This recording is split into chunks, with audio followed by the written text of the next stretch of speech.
L'ultimo round ad Abu Dhabi e anzi in realtà le ultime due gare, Jeddah e Abu Dhabi, ci hanno dato delle indicazioni molto importanti e bisogna quindi smetterla di dire che la Ferrari è favorita perché non lo è. Lo so che la mia è una provocazione, è tutto marketing, ma andiamo con ordine. Le vetture cambiano. Cambia tutto, gomme alla posteriore, all'anteriore, galleria venturi e tutta una serie di cose che ho elencato in questo video qui. Cos'è che però sostanzialmente non cambia? Il motore. Parliamo sempre di un motore turbo ibrido da 1.6 litri con ultime modifiche per poi essere congelati definitivamente fino al 2024/2025. L'unica vera e sostanziale differenza è che i motori dovranno funzionare con un carburante più sostenibile e quindi si passa a un carburante E10 dove la E sta per etanolo e il 10 sta per la percentuale di miscela. Biocarburante di seconda generazione creato con lo scopo di tendere entro il 2025 a emissioni di carbonio pari a zero, perché ogni anno in Formula 1 si producono tonnellate e tonnellate di CO2, dove per CO2 intendiamo l'anidride carbonica, e portare la C, ossia il carbonio, a zero ridurrebbe in maniera drastica l'impatto delle vetture sull'ambiente.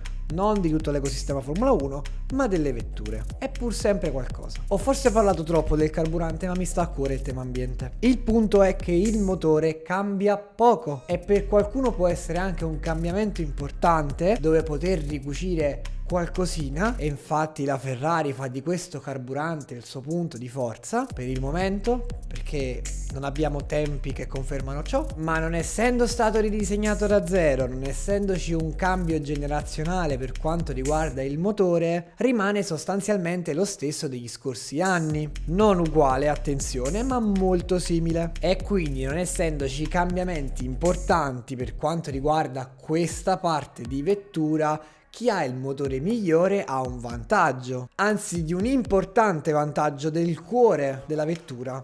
A posto. E chi avrebbe questo vantaggio se non Mercedes e McLaren? Errore banale quindi sottovalutare la McLaren, che si fa sentire poco a differenza della Ferrari, ma il non esporsi non vuol dire che non stanno lavorando bene. Anzi, direi che il video annuncio della presentazione della vettura è un po' strong. Lo è anche quello della Ferrari, ma rimane un dato oggettivo che chi ha il motore migliore attualmente ha un micro vantaggio. Quindi non è da sottovalutare un altro ipotetico dominio Mercedes che finisce prima, dura 3 anni, però può succedere. E quindi se non mi sono procurato il dislike a inizio video, me lo sono procurato adesso, ma grazie, lo apprezzo. Può non succedere, ma può anche succedere, e la possibilità che ciò accada non è poi così tanto remota, perché è vero Mercedes ha dovuto lottare con Red Bull fino all'ultima gara, però non avere un pezzo così importante da sviluppare è un vantaggio. Quindi salvo sbagliare tutto, la Mercedes è molto difficile si piazzerà sotto la top 5, e questa possibilità così remota mette Lewis Hamilton nella posizione di poter lottare ancora un anno, ancora 2 anni, per questo fantomatico 8º titolo mondiale. Adesso però io scriverei nei commenti tipo: ok, ma la Red Bull non gioca a cricket. Nel 2021 Red Bull non aveva poi un motore così male. Sì, ma nelle ultime 2 gare, Jeddah e Abu Dhabi, Mercedes e Red Bull hanno messo in pista le loro migliori macchine e la differenza si è vista, è stata importante. Ed è anche per questo che molte persone non danno Verstappen come favorito per il mondiale. Non tanto per le top speed, perché fin qui siamo lì. Anzi, se non ricordo male, questa parte non era programmata.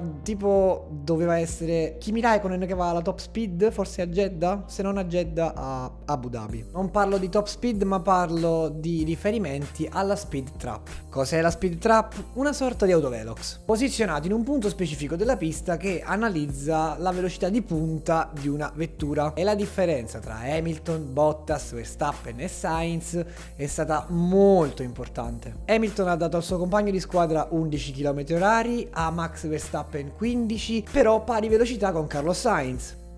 Se non fosse che Carlos Sainz era in scia a Charles Leclerc e con DRS aperto. Beh, una micro differenza c'è. E non è poi di buon auspicio questa cosa. Sempre io, stronzo, nei commenti scriverei: sì, però c'è stata una diversa gestione dei motori tra Mercedes e Red Bull. Nelle ultime 2 gare sia Mercedes che Red Bull, ragazzi, hanno messo in pista il meglio del meglio, con l'unica differenza che il meglio del meglio di Mercedes era tutt'altra cosa rispetto al meglio di Red Bull. Il team Red Bull non si sarebbe mai presentata all'ultima gara con difficoltà. Chi ha fatto realmente la differenza è Max Verstappen, che non si è presentato con un 100% ma con un 110%, ricordando sempre la qualifica dell'ultima gara dove Red Bull era palesemente un pelo sotto alla Mercedes, eppure ha strappato la pole position, non perché il motore era potentissimo ma perché Verstappen è stato perfetto, e quindi abbiamo constatato che Mercedes parte con un leggero vantaggio rispetto a Red Bull. Però in casa Ferrari abbiamo recuperato 20 cavalli, che possono essere tutto come possono essere niente. Non voglio assolutamente prendere posizione fin quando non ci saranno i test a Barcellona. Questo può voler significare tanto come può non valer nulla. Significa tanto vuol dire che è stato colmato quel gap proprio di 20-25 cavalli che erano stati dichiarati ormai un anno fa, e il comunicarlo ai 420 spero voglia significare anche che con un motore migliorato di un 1-2%, per comunicarlo ovunque mi viene da pensare che stiano anche abbastanza tranquilli per quanto riguarda l'affidabilità, che è un tema molto importante soprattutto in casa Ferrari. È vero che sei un'azienda quotata in borsa, è vero che hai tante cose a cui guardare, però nulla dice che questi 20 cavalli ti faranno vincere il mondiale. La Ferrari quindi come Mercedes però forse può puntare a qualcosa di più rispetto al 2021, forse, non è detto, può essere.